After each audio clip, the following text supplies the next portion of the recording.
Hello everyone, I'm Brad Mcroberts here in the ABC 24 Washington, D.C. newsroom, where minutes ago in the Oval Office, President Bush gave his speech. 5 years after the worst attack on U.S. soil, President Bush said Monday night, "The war against terrorism is the calling of our generation," and urged Americans to put aside differences and fight to victory.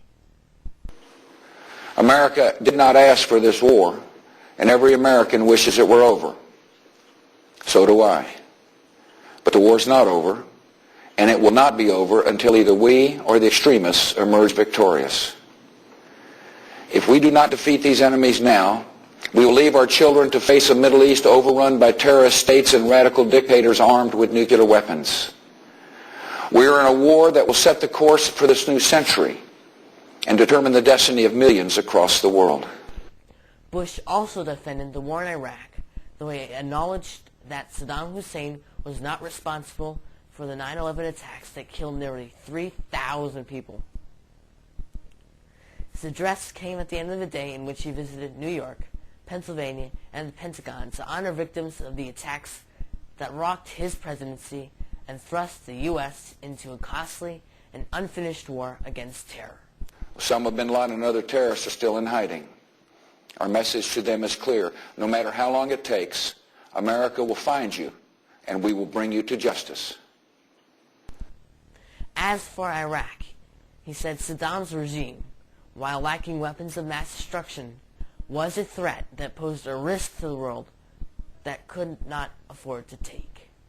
At least 2,670 U.S. servicemen and women have died in Iraq, which Bush calls the central front in the war on terror. Earlier, Bush visited a New York fire station, the field in Pennsylvania where Flight United 93 crashed, and the Pentagon to place wreaths and console relatives of attack victims. We will not leave until this work is done. Whatever mistakes have been made in Iraq, the worst mistake would be to think that if we pulled out, the terrorists would leave us alone. They will not leave us alone. They will follow us. The safety of America depends on the outcome of the battle in the streets of Baghdad. Today was a day of remembrance across the country and the whole world. Now, here are Bush's closing remarks. The attacks were meant to bring us to our knees, and they did, but not in the way the terrorists intended. Americans united in prayer came to the aid of neighbors in need and resolved that our enemies would not have the last word. The spirit of our people is the source of America's strength, and we go forward with trust in that spirit, confidence in our purpose, and faith in a loving God who made us to be free. Thank you, and may God bless you.